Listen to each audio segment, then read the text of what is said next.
J'ai soif d'éternité. J'ai soif de matins humides.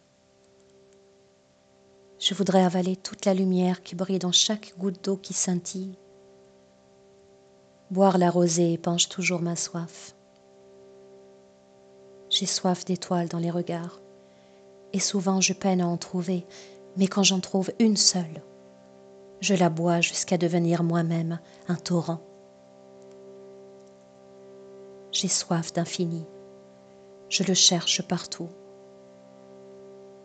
et je le trouve partout.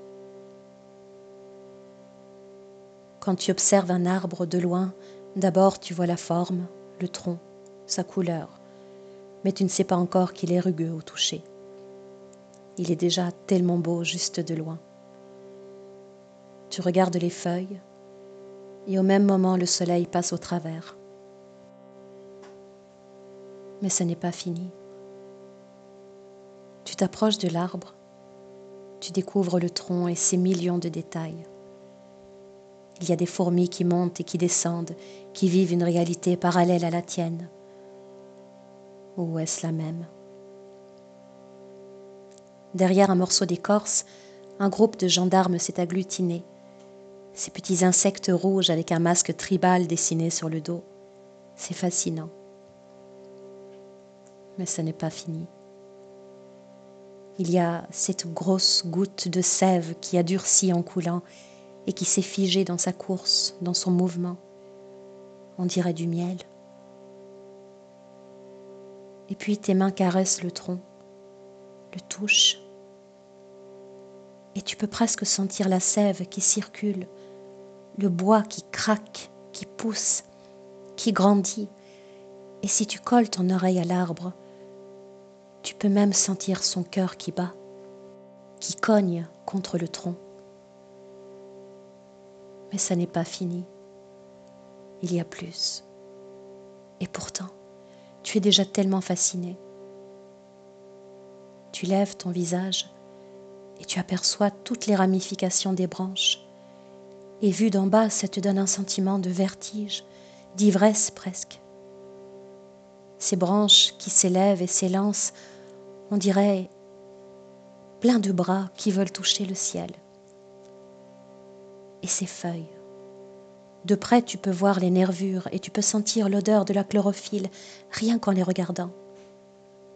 Ce vert tendre, lumineux, jeune, frais, vigoureux, te rafraîchit toute l'âme. Mais ça n'est pas fini. Tu colles ton nez sur la goutte de sève et un parfum épicé vient chatouiller tes sens. Tu fermes les yeux et te voilà soudain au cœur d'une cathédrale, dans le silence et le recueillement auquel invite l'encens. Tu es là, tout exalté, touchant presque le ciel, plongé dans une sensualité mystique.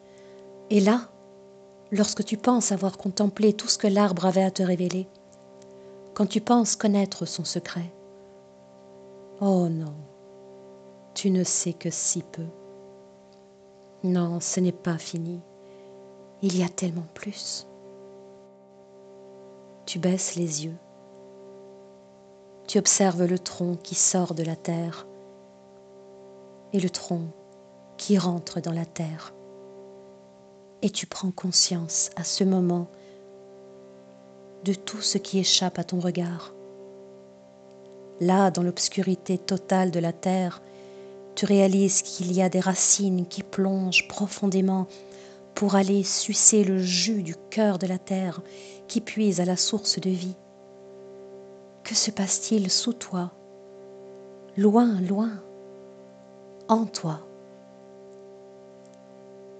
Un silence infini s'installe autour de toi.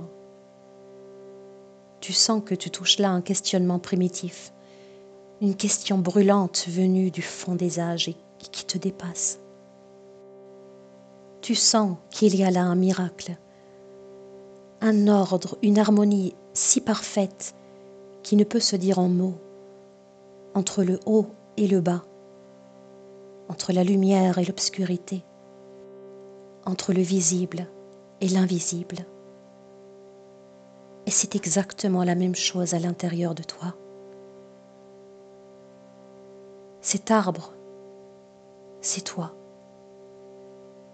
L'arbre, c'est exactement la même chose qu'à l'intérieur de toi. Et là, tout devient abyssal, insondable, insaisissable et infiniment profond. Oui, c'est ça. C'est exactement ça, cette infinitude, cette éternité quotidienne dont j'ai soif. Elle est partout, partout dans le regard que l'on porte sur le monde. Je veux aller au cœur des choses et boire l'essence sacrée. Partout, partout, trouver cette éternité.